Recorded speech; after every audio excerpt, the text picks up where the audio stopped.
Hello student, class 9 science का question paper है mid term exam 25-26 का। तो जिन बच्चों का एग्ज़ाम हो चुका है वो अपने आंसर्स मैच कर सकते हैं एंड एग्ज़ाम कैसा गया कमेंट भी कर सकते हैं। एंड जिनके एग्ज़ाम अभी नहीं हुए हैं उनके लिए इम्पॉर्टेंट भी है, अच्छी तरह से इसे प्रैक्टिस कर लेना। एंड फाइनल टर्म के लिए भी इम्पॉर्टेंट है एंड प्लेलिस्ट भी बनी हुई है, उसकी भी लिंक डिस्क्रिप्शन में है, चेक कर लेना। तो देखते हैं मिड टर्म का क्वेश्चन पेपर क्लास 9 का, इसका सोल्यूशन करेंगे अभी हम। तो इसमें 3 सेक्शंस है, आपको पता है।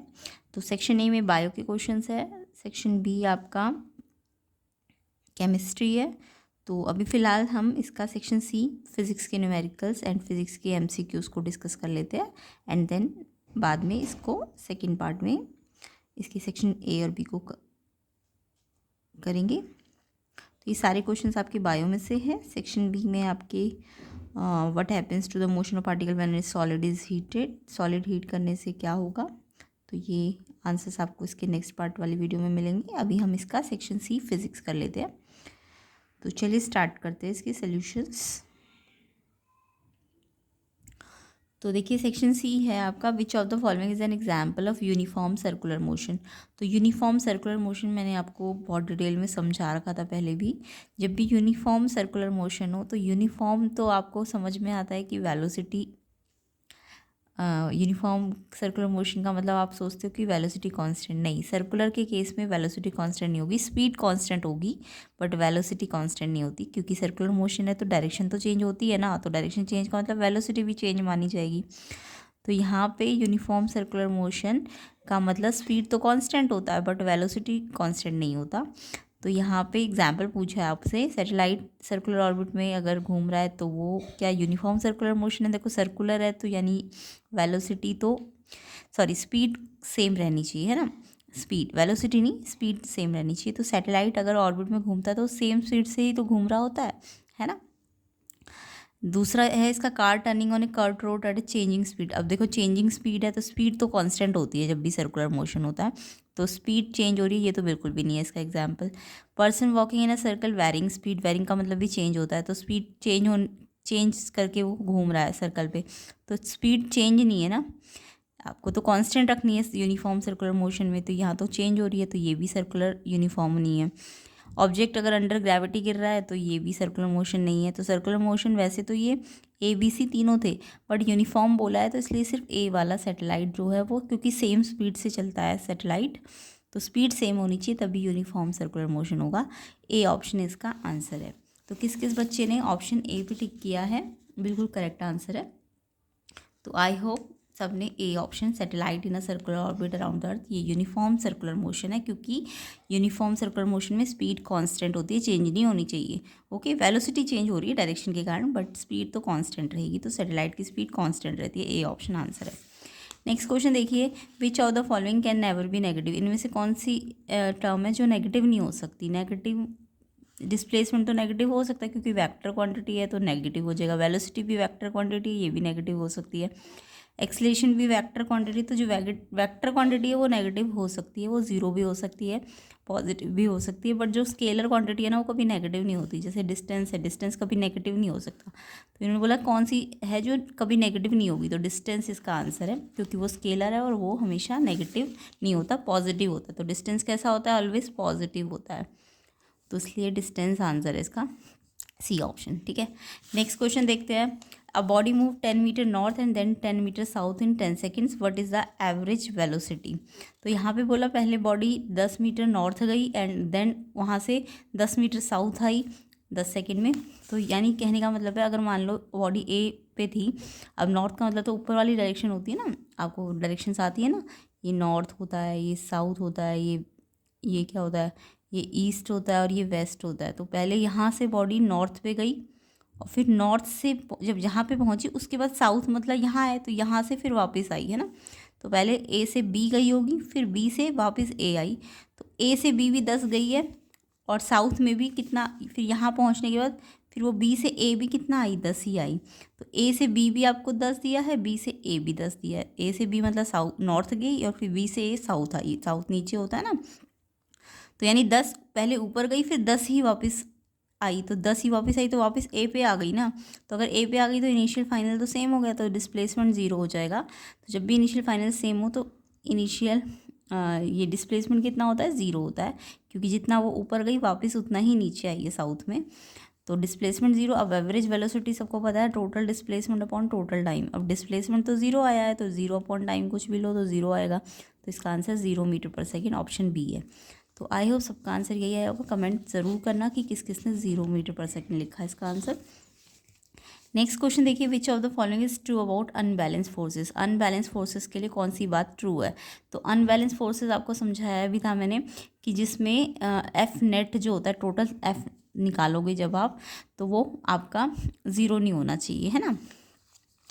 तो एफ नेट जो होता है 0 नहीं होता अनबैलेंस फोर्स में, याद रखना। अनबैलेंस फोर्स,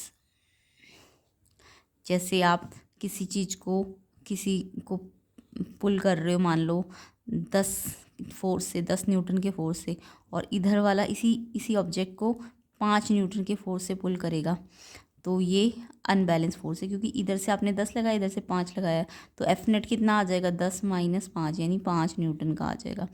तो इट मीन्स जब ये कैंसिल ना हो, 10 में से 5 कैंसिल हो गए, 5 बचेगा ना, यानी 0 नहीं आएगा, तो F net not equal to 0, तो अनबैलेंस फोर्स होता है। और क्योंकि एफ नेट 0 नहीं है, तो एफ फोर्स है, अगर फोर्स है तो एक्सलेशन भी होगा।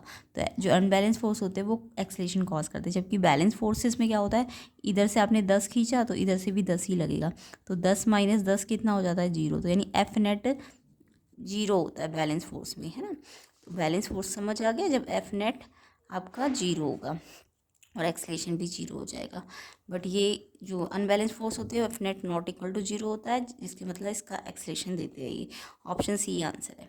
नेक्स्ट क्वेश्चन देखिए, तो इसमें आंसर क्या, दे कॉज एक्सलेशन। नेक्स्ट है, if a body of mass 10 kg moving with the uniform velocity 5 metre पर second, what is the force required to keep it in motion. ये वाले क्वेश्चन मैंने पहले भी प्रीवियस ईयर क्वेश्चन पेपर्स में कराए हुए थे, कि जब भी यूनिफॉर्म वेलोसिटी हो, सर्कुलर नहीं होनी चाहिए, यूनिफॉर्म वेलोसिटी का मतलब लीनियर से मतलब है, सर्कुलर होता है तो फिर आपका सेंट्रीपिटल फोर्स लगेगा और एक्सेलरेटेड मोशन भी आएगा, बट ये यहाँ पे यूनिफॉर्म वेलोसिटी बोला है, यानी कि ये लीनियर है ना। तो याद रखना, यूनिफॉर्म वेलोसिटी सर्कुलर में केस अलग बनता है और लीनियर में अलग बनता है। तो जब लीनियर है, यूनिफॉर्म वेलोसिटी कुछ नहीं बोला ना, सर्कल तो नहीं बोला आपको, तो यूनिफॉर्म वेलोसिटी है, तो यूनिफॉर्म वेलोसिटी का अंदर यूनिफॉर्म मोशन है, और जब भी यूनिफॉर्म मोशन होता है तो यूनिफॉर्म वेलोसिटी या फिक्स्ड वेलोसिटी है, तो एक्सीलरेशन 0 हो जाएगा जब लीनियर होता है, ठीक है। कौन सा वाला है ये, लीनियर, याद रखना। सर्कल वाले में एक्सीलरेशन 0 नहीं होता, यूनिफॉर्म वेलोसिटी मतलब लीनियर से मतलब है, तो अगर यूनिफॉर्म है तो एक्सलेशन 0 होगा, और एक्सलेशन 0 होगा तो फोर्स निकाल लो, मास इंटू एक्सलेशन, एक्सलेशन तो 0 है तो फोर्स भी 0 आ जाएगी, है ना। तो यहाँ पे याद रखना, वेलोसिटी कौन सी है, यूनिफॉर्म लीनियर वाली है, इसलिए फोर्स भी 0 आ जाएगा, क्योंकि एक्सलेशन 0 है, ऑप्शन बी आंसर है। नेक्स्ट क्वेश्चन देखिए, तो 0 न्यूटन इसका आंसर है। The momentum of an object is measured in, momentum की यूनिट पूछी है, KG meter newton second, KG meter पर सेकेंड, न्यूटन पर मीटर।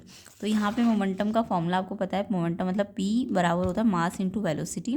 तो मास किस में होता है, केजी में, और वेलोसिटी किस में होती है, मीटर पर सेकेंड में, तो केजी मीटर पर सेकेंड, ऑप्शन बी इसका आंसर है। ओके, बी ऑप्शन आंसर है इसका। नेक्स्ट है एजर्शन रीजन्स। तो एजर्शन रीजन में 4 स्टेटमेंट है, टिक एक पे करना है।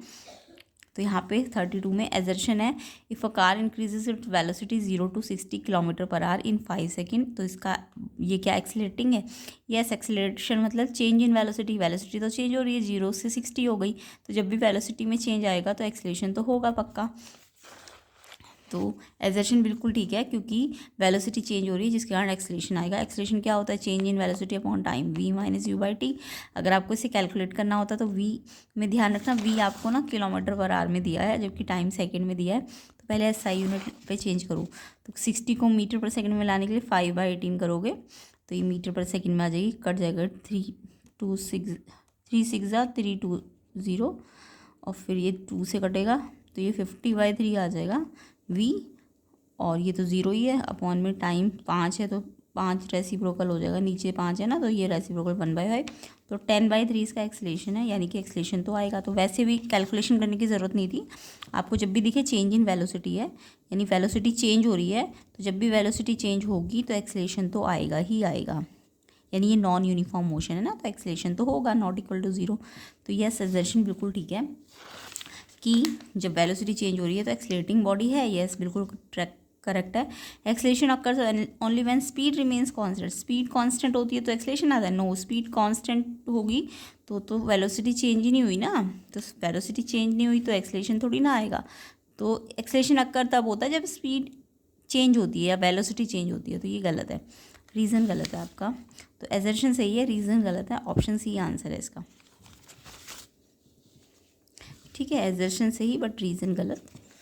नेक्स्ट देखो, एजर्शन है friction always act in the direction opposite to that of motion, friction हमेशा मोशन के अपोजिट डायरेक्शन में लगता है, यस फ्रिक्शन एक अपोजिंग फोर्स है, ठीक है, तो ये मोशन के हमेशा अपोज करता है, तो एजर्शन तो आपका बिल्कुल करेक्ट है कि फ्रिक्शन अपोजिट होता है मोशन के। नेक्स्ट है फ्रिक्शन ट्राई करता है stop the relative motion between two surface के बीच में जो रिलेटिव मोशन है उसको वो स्टॉप करता है, यस ये भी बिल्कुल करेक्ट है, रीज़न भी करेक्ट है, और एक्चुअल में रीज़न एक्सप्लेन भी कर रहा है कि ये स्टॉप करता है मोशन को, इसलिए तो ये अपोजिट में लग रहा है, तो it means assertion reason correct भी और एक्सप्लेनेशन भी करेक्ट है, ऑप्शन ए आंसर है। तो किसने एजर्शन रीज़न में करेक्ट किया है, तो इसका आंसर ए ऑप्शन हो जाएगा, ठीक है। नेक्स्ट क्वेश्चन देखिए, नेक्स्ट है a vehicle cover 5 metre in first second, फिर सेकंड में वो 9 मीटर कवर कर रहा है, थर्ड सेकंड में वो 30 मीटर कवर कर रहा है, तो पूछा है क्या मोशन यूनिफॉर्म है, जस्टिफाई भी करना है। तो आपको देखो पहले सेकंड में उसने 5 मीटर किया, नेक्स्ट सेकंड था उसमें उसने 9 मीटर का किया, यानी एक सेकंड में 5 का किया, दूसरे सेकंड में 9 मीटर किया और तीसरे सेकंड में 30 मीटर, यानी डिस्टेंस तो चेंज हो रही है ना, तो डिस्टेंस अगर चेंज हो रही है तो ये यूनिफॉर्म मोशन नहीं होता, तो हम बोलेंगे no motion is not uniform as unequal distance cover हो रहा है इक्वल इंटरवल ऑफ टाइम में, तो जब अनइक्वल डिस्टेंस कवर होता है इक्वल इंटरवल ऑफ टाइम में तो वो यूनिफॉर्म मोशन नहीं होता, वो नॉन यूनिफॉर्म मोशन होता है, तो ये इसमें लिखना था आपको। नेक्स्ट क्वेश्चन है इसमें 35, ऑप्शन ए भी एक करना था, list any 2 factor that affect friction, friction को कौन से 2 फैक्टर है जो अफेक्ट कर सकते हैं, तो फ्रिक्शन एक अपोजिंग फोर्स है, बताया था मैंने अभी, तो कौन से फैक्टर है जिससे फ्रिक्शन कम या ज़्यादा हो सकता है, तो इसका आंसर है फर्स्ट फैक्टर है तो नेचर ऑफ द सरफेस के नेचर पे डिपेंड करेगा फ्रिक्शन, अगर रफ सरफेस है तो फ्रिक्शन ज़्यादा लगता है और स्मूथ सरफेस है तो फ्रिक्शन कम लगेगा। ऐसे ही दूसरा होता है इसका फैक्टर नॉर्मल फोर्स क्या है, ये वो फोर्स है जो 2 सरफेस को प्रेस करने के लिए लगाया जाता है, 2 सरफेस को अगर प्रेस करना है तो उसमें जो फोर्स लगेगा वो नॉर्मल फोर्स है, जितना ज़्यादा नॉर्मल फोर्स होगा greater normal force result in greater friction, उतना ज़्यादा फ्रिक्शन होता है, ठीक है। नेक्स्ट इसका चॉइस वाला क्वेश्चन था, right the mathematical expression for Newton second law of motion, तो ये क्वेश्चन तो आपको डेरिवेशन करना था न्यूटन के सेकंड लॉ का, तो ये तो बहुत ही इंपॉर्टेंट होता है। तो सेकंड लॉ की स्टेटमेंट क्या है, force is directly proportionate of change in momentum delta P, force is inversely proportionate to T, inversely मतलब 1/t होगा, ठीक है। एंड देन इनको कंबाइन कर दो तो एफ, ये डेल्टा पी तो ऊपर आएगा, एफ क्या होगा, देखो ये ऊपर आएगा और ये टी अपॉन में है तो ये नीचे आ जाएगा, और यहाँ पे इक्वल का साइन लगाने के लिए के कांस्टेंट लेना है। अब मोमेंटम क्या होता है M V, but change in momentum है तो M V minus M U लो, फाइनल माइनस इनिशियल अपॉन में टी, के की वैल्यू 1 ले लेना, एम कॉमन ले लेना, अंदर v माइनस यू बचेगा अपॉन में T, v minus you by T होता है एक्सेलरेशन, तो फोर्स का डेरिवेशन आ गया मास इनटू एक्सेलरेशन, तो ये फोर्स का फॉर्मूला सेकंड लॉ से निकलता है, ठीक है। नेक्स्ट क्वेश्चन देखेंगे, नेक्स्ट है आपका इसका second part, what will happen to the acceleration of an object if force applied on it it's doubled, acceleration क्या हो जाएगा ऑब्जेक्ट का अगर फोर्स को आप डबल कर दोगे, मास को कांस्टेंट रखना है, तो यहाँ पे फोर्स का फॉर्मूला सबको पता है ना, मास इनटू एक्सेलरेशन होता है, तो यहाँ से एक्सेलरेशन का फॉर्मूला भी आप निकाल लो, एक्सेलरेशन निकालना है तो मास को डिवाइड कर दो, यहाँ मल्टीप्लाई है तो यहाँ डिवाइड, तो एक्सेलरेशन फोर्स बाय मास होता है, तो अब आपने न्यू एक्सेलरेशन निकालना है तो ये ए की जगह A1 रख लो, तो अब एफ को क्या करना है हमें, जब न्यू एक्सेलरेशन निकालना है तो इन्होंने बोला फोर्स जो है डबल करना है, तो ये एफ नहीं है अब डबल एफ है, but mass as it is रखना है, तो एक्सेलरेशन क्योंकि फोर्स के डायरेक्टली प्रोपोर्शनेट है, जितना ज़्यादा फोर्स एक्सेलरेशन भी उतना ज़्यादा लगेगा, तो फोर्स को अगर आपने डबल किया है तो एक्सेलरेशन भी डबल हो जाएगा, क्यों, क्योंकि ये 2 तो एज इट इज़, ये एफ बाय एम की जगह आप क्या पुट कर सकते हो, ए रख सकते हो ना, यानी जो नया वाला एक्सेलरेशन है डबल हो जाएगा एक्सेलरेशन पुराने वाले का, तो एक्सेलरेशन डबल हो जाएगा, ठीक है। नेक्स्ट क्वेश्चन है इसमें 36, compare the motion of 2 student, A का मोशन बताया, ए क्या है 5 किलोमीटर नॉर्थ चलती है एंड देन यू टर्न लेके वापस 2 किलोमीटर आती है, एंड जो बी है वो 4 किलोमीटर स्ट्रेट जाती है नॉर्थ की तरफ, तो किसका ज़्यादा डिस्प्लेसमेंट है, तो यहाँ पे देखो पहले ए का डिस्प्लेसमेंट समझते हैं। पहले वो क्या गई 5 किलोमीटर नॉर्थ। नॉर्थ अभी मैंने आपको बताया था कि नॉर्थ डायरेक्शन कौन सी होती है, ऊपर वाली होती है ना, डायरेक्शन बताई थी ना, नॉर्थ आपकी ऊपर होती है। और फिर यू टर्न लेगी तो वापस नीचे ही आएगी, है ना। तो पहले उसने ए से स्टार्ट की मान लो जर्नी, अब वो 5 किलोमीटर स्टार्ट किया उसने, नॉर्थ पे गई, यानी ए से बी की तरफ गई वो 5, तो ए बी 5 ले लिया। उसके बाद वो वापस यू टर्न लेके रिटर्न हुई, रिटर्न यानी बी से रिटर्न होके वापस आई, तो वापस वो 5 नहीं आई, उसको 2 ही किलोमीटर आई, यानी बी से सी कितना आई, वो 2 आई। ठीक है, तो अब क्योंकि डिस्प्लेसमेंट होता है तो आपको ए से बी ऊपर गई है और फिर बी से सी नीचे आई है, तो ऊपर वाला 5 और नीचे आई है तो -2 कर दो, तो ये 3 आ जाएगा, है ना। क्योंकि आपको इनिशियल फाइनल लेना है, तो इनिशियल से फाइनल तो सिर्फ यहाँ से यहाँ तक बचा ना, यहाँ से शुरू किया था और वापस कहाँ पे आ गई है, सी पे। तो यानी ए सी डिस्प्लेसमेंट है। ए सी डिस्प्लेसमेंट कैसे निकलेगा, पहले 5 फिर 2 को माइनस करोगे तो 3 किलोमीटर ए का डिस्प्लेसमेंट आ जाएगा। सेम ऐसे बी के लिए निकालो, बी तो स्ट्रेट ही चली है, तो वो तो 4 किलोमीटर स्ट्रेट नॉर्थ गई है, यानी वो सीधा ऊपर गई है ना। और स्ट्रेट गई है तो 4 किलोमीटर उसका डिस्प्लेसमेंट है, क्योंकि जब भी स्ट्रेट जाते हैं तो डिस्प्लेसमेंट और डिस्टेंस इक्वल होता है, तो 4 किलोमीटर आ जाएगा। तो किसका ज़्यादा है, इसका 3 आया, इसका 4 आया, तो डिस्प्लेसमेंट किसका ज़्यादा है, बी का ज़्यादा डिस्प्लेसमेंट है, तो ये बी आंसर है इसका। ओके, तो सबने यही किया है, कमेंट करना। नेक्स्ट क्वेश्चन है second part, state one difference between speed and velocity. Speed and velocity में डिफरेंस बताना है। तो स्पीड आपको पता है, rate change in distance. Speed का फॉर्मूला सबको पता है ना, स्पीड क्या होता है, रेट चेंज इन डिस्टेंस का मतलब distance upon time, distance upon time. ठीक है, तो रेट चेंज इन डिस्टेंस को स्पीड कहते हैं, और स्पीड जो होती है स्केलर क्वांटिटी है, यानी इसके पास सिर्फ मैग्नीट्यूड होता है। वेलोसिटी के बारे में बात करें तो ये रेट चेंज इन डिस्प्लेसमेंट होता है, यानी कि जो वेलोसिटी है वी, वो डिस्प्लेसमेंट अपॉन टाइम है, डिस्प्लेसमेंट अपॉन टाइम। तो क्योंकि इसके पास डिस्प्लेसमेंट है तो ये एक वेक्टर क्वांटिटी है, तो ये दोनों में डिफरेंस होता है। ठीक है, नेक्स्ट क्वेश्चन नंबर 37 देखिए, रीजंस देने थे। It is advise to tie any luggage kept on the roof of a bus with अ रोप। तो आपको कहा जाता है कि लगेज को टाई करना चाहिए, तो रोप से टाई, मतलब जो रूफ होती है बस की, उसमें जो लगेज बैग वगैरह होते हैं वो रोप से टाई करने का चाहिए। तो इसका रीज़न है कि उनको ना प्रिवेंट करने के लिए, मतलब गिरने से बचाने के लिए, क्योंकि ड्यू टू इनर्शिया ये क्या करेंगे, ड्यू टू इनर्शिया रेस्ट होगा तो वो पीछे गिर सकते हैं, एंड फॉरवर्ड अगर वो मोशन में आ गई बस तो वो आगे गिर सकते हैं ना, ऐसा। तो उनको बचाने के लिए हम उसमें उनको क्या करते हैं, रोप से टाई करते हैं। तो यहाँ पे आप लिख सकते थे, when the bus start suddenly the luggage tend to remain its state of rest. तो अगर बस स्टार्ट हो गई तो लगेज तो रेस्ट पे रहना चाहता है, तो इससे वो बैकवर्ड गिर जाएगा। और अगर वो मोशन पे बस एकदम से क्या हो रही है, स्टॉप हो रही है, तो उसके कारण लगेज तो मोशन में है ना, तो वो फॉरवर्ड गिर सकता है। तो यानी कि उसे फॉलन ऑफ से बचाने के लिए हमें उसको टाई करके रखना चाहिए। नेक्स्ट क्वेश्चन है, when a carpet is beaten with a stick dust come out of it. तो due to inertia of rest, जो डस्ट, जो स्टिक होती है वो डस्ट उसमें से निकाल लेती है ना, क्योंकि डस्ट पहले रेस्ट में होते हैं, देन वो, इसमें आपको ऐसे लिखना था, जब कारपेट बीटन यानी उसे हम किसी स्टिक से बीट करते हैं तो सडनली सेट इनटू मोशन, तो कारपेट किस में आ जाती है, मोशन में आ जाती है। द डस्ट पार्टिकल जो रेस्ट पे थे वो रिमेन्स एट रेस्ट, रेस्ट पे ही रहना चाहते हैं इनर्शिया ऑफ रेस्ट के कारण, तो जो डस्ट होती है वो कम आउट ऑफ इट। ठीक है, इस कारण से डस्ट बाहर आ जाती है। नेक्स्ट क्वेश्चन भी ऐसा ही, give reason when a motor car makes a sharp turn at high speed we tend to get thrown to one side.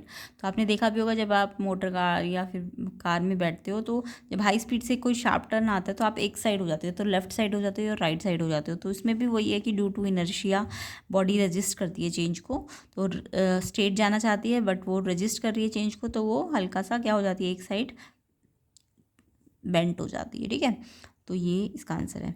Next है, आपको पैसेज दिया हुआ है, इसमें आपको रिया के बारे में बताया। रिया और उसके फ्रेंड है जो साइकिलिंग करने जा रहे हैं पार्क में। रिया ने नोटिस किया, सी सडनली स्टॉप पैडलिंग। तो जो साइकिल है वो फॉरवर्ड जा रही है for some distance before gradually coming to rest. तो पैडल डाला, जैसे ब्रेक भी डालते तो पहले थोड़ा चलती है फिर रुकती है, सेम ऐसे उसके साथ भी हुआ। When she pushes harder on the pedal, पे अगर पुश करा उसने तो उसकी साइकिल ने स्पीड अप कर दिया। उसका जो यंगर ब्रदर अर्जुन था उसने राइड करना सीखा, ऑफ एंड फॉल, वो गिर गया। When he turns too quickly, जब वो ज़्यादा तेज़ी चल रहा था या ब्रेक लगा रहा था तो बैलेंस लॉस हो गया और आगे गिर गया। रिया एक्सप्लेन करती है that it is the same reason we fall forward in a bus when it stop suddenly. तो ये आपने पढ़ा भी होगा, ये एप्लीकेशन ऑफ इनर्शिया होती है कि अगर हम बस स्टॉप हो रही है तो हम आगे की तरफ गिर रहे हैं, क्योंकि हमारा जो अपर पार्ट है वो तो अभी भी मोशन में है ना। लोअर पार्ट तो रेस्ट पे आ गया बट स्टॉप होने से, बट अपर पार्ट मोशन पे, जिस कारण हम आगे गिर रहे हैं। तो ये इनर्शिया की प्रॉपर्टी होती है, ठीक है, कि रजिस्ट करना है चेंज को। तो यहाँ पे इसके बारे में क्वेश्चन पूछा है कि रिया की साइकिल कंटिन्यू मूव कर रही है आफ्टर पैडलिंग भी, जब उसने पैडल भी लगा दिया तब भी वो मूव कर रही है। रीज़न क्या है इसके पीछे? तो यहाँ पे रीज़न है कि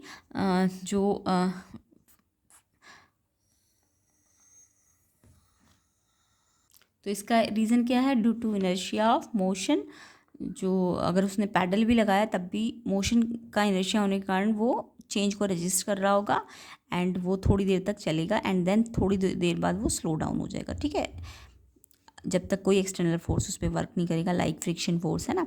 तो ये आपको लिखना था, due to inertia of motion even she pedalled but cycle move, ठीक है, बिकॉज इनर्शिया क्या है? रजिस्ट करने का चेंज को, है ना। तो ये आपको इसमें लिखना था। नेक्स्ट क्वेश्चन देखेंगे। नेक्स्ट है Meera who has a heavier cycle find it harder to accelerate than Anika. तो ये आपने पढ़ा होगा, जो हैवियर होता है उसका इनर्शिया भी ज़्यादा होता है। हैवियर मतलब मास ज़्यादा है, तो मास इनर्शिया की प्रॉपर्टी है ना। तो इनर्शिया किसका ज़्यादा होता है? हैवियर का। तो मास हैवियर मतलब मास ज़्यादा, तो इनर्शिया ज़्यादा। तो हैवियर साइकिल का इनर्शिया ज़्यादा होने से उसमें क्या होगा? फोर्स भी ज़्यादा लगाना पड़ेगा। इनर्शिया ज़्यादा का मतलब ज़्यादा चेंज होगा, ज़्यादा रजिस्ट करेगी, तो फोर्स आपको ज़्यादा लगाना पड़ेगा, और फोर्स ज़्यादा का मतलब एक्सीलरेशन भी ज़्यादा हो जाएगा, है ना।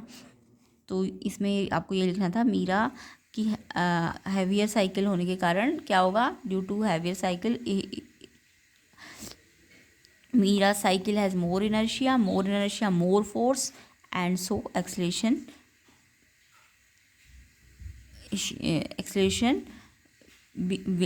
will also be more, so it is harder to accelerate than Anika. Okay, तो state Newton's first law of motion, ये आपने पढ़ा होगा, इसको बताना था। न्यूटन का फर्स्ट लॉ ऑफ मोशन क्या होता है?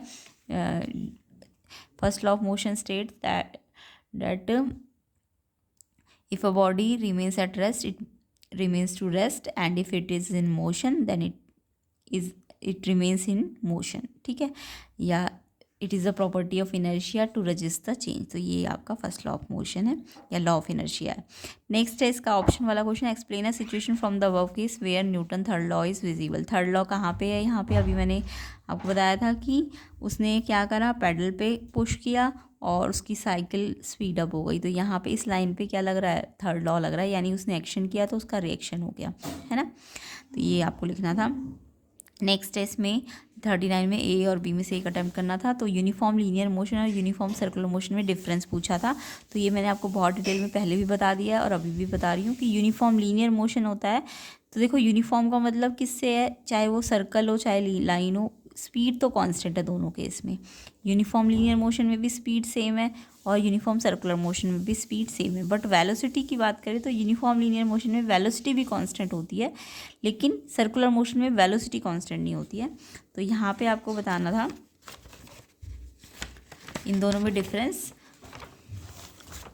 इन 5 पॉइंट्स को लेके। तो पहले यूनिफॉर्म लीनियर मोशन, फिर यूनिफॉर्म सर्कुलर मोशन। पहला पॉइंट था स्पीड, तो स्पीड तो यूनिफॉर्म है तो दोनों की सेम ही रहती है, कांस्टेंट रहती है। वेलोसिटी लीनियर मोशन होगा तो कांस्टेंट रहेगी यूनिफॉर्म के कारण, बट सर्कुलर मोशन में वेलोसिटी कांस्टेंट नहीं रहेगी, वो चेंज होगी क्योंकि डायरेक्शन चेंज हो रही है। सर्कल में तो डायरेक्शन चेंज हो रही है ना, तो वेलोसिटी तो किस पे, वैल्यू पे तो डिपेंड करेगी, यानी स्पीड पे तो डिपेंड करेगी, डायरेक्शन पे भी तो डिपेंड करेगी वेलोसिटी। तो वेलोसिटी डायरेक्शन चेंज होने से चेंज हो जाएगी, ठीक है। एक्सलेशन यहाँ पे क्योंकि वेलोसिटी कांस्टेंट है, तो अगर वेलोसिटी कांस्टेंट है, चेंज नहीं हो रहा, तो जीरो आ जाएगा एक्सलेशन। बट यहाँ पे वेलोसिटी चेंज हो रही है डायरेक्शन चेंज होने से, इसलिए एक्सलेशन जीरो नहीं होगा, वो एक्सलेटेड मोशन में होगा। और कौन सा एक्सलेशन होगा? सेंट्रीपिटल। कौन सा एक्सलेशन होता है सर्कल पे? सेंट्रीपिटल एक्सलेशन होता है, ठीक है। नेक्स्ट है डायरेक्शन ऑफ मोशन। यहाँ पे डायरेक्शन ऑफ मोशन सेम रहेगा, कांस्टेंट रहेगा, जबकि यहाँ पे डायरेक्शन क्या हो रहा है? चेंज हो रहा है। और ये इसकी डायरेक्शन कैसी होती है मोशन की? ऑलवेज टेंजेंशियल होती है सर्कुलर पाथ के। ठीक है। नेक्स्ट है एग्जाम्पल देना था, तो जैसे एक कार है, अगर स्ट्रेट रोड पे चल रही है कोई कार और स्पीड कांस्टेंट है, तो ये आपका यूनिफॉर्म लीनियर मोशन हो जाएगा। जबकि एक सैटेलाइट जो ऑर्बिट कर रहा है अर्थ पे कांस्टेंट स्पीड से, तो वो आपका यूनिफॉर्म सर्कुलर मोशन, या फिर मैरी गो राउंड अगर कांस्टेंट स्पीड से चल रहा है तो वो भी यूनिफॉर्म सर्कुलर मोशन हो जाएगा। ठीक है, तो ये यहाँ पे इन 5 पॉइंट से आपको इन्हें एक्सप्लेन करना था और बहुत इंपॉर्टेंट होता है ये क्वेश्चन।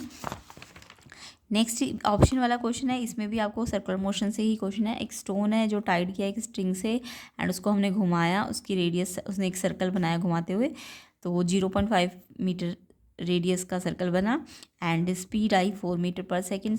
तो आपको पूछा क्या ये यूनिफॉर्म सर्कुलर मोशन है? यस, उसने स्ट्रिंग से घुमाया जब पत्थर को, तो वो सर्कुलर घूम रहा है ना, तो सर्कुलर अगर कोई भी मोशन है तो वो सर्कुलर मोशन है। और यूनिफॉर्म क्यों है? क्योंकि उसकी स्पीड कांस्टेंट है 4 मीटर पर सेकंड, तो यूनिफॉर्म सर्कुलर मोशन है ये। उसके बाद यस, यूनिफॉर्म सर्कुलर मोशन है। Calculate the time it to complete one full revolution. तो यहाँ पे पहले तो फर्स्ट में आना था यस, क्योंकि स्पीड कांस्टेंट है इसलिए यूनिफॉर्म सर्कुलर मोशन और सर्कल भी है।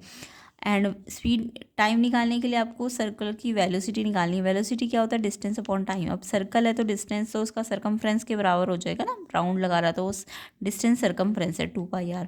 एंड टाइम निकालना है तो टाइम को यहाँ रखो, वी यहाँ आ जाएगा, तो टाइम का फॉर्मूला होगा 2πr अपॉन वी सर्कल में।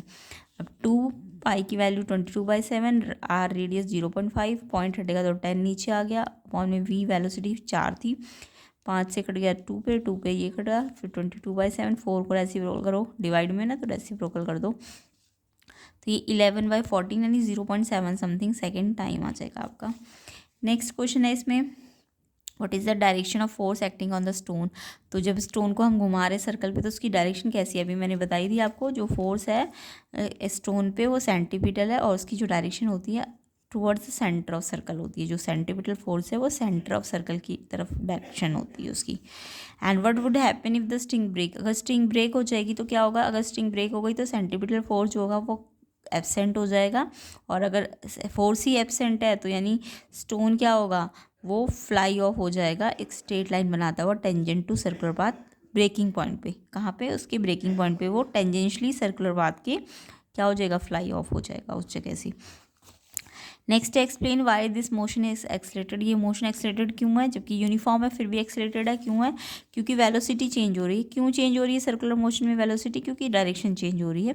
भले ही उसकी कांस्टेंट स्पीड थी बट डायरेक्शन चेंज होने से वेलोसिटी में चेंज आया है, और वेलोसिटी में जब भी चेंज आएगा तो एक्सलेशन आएगा।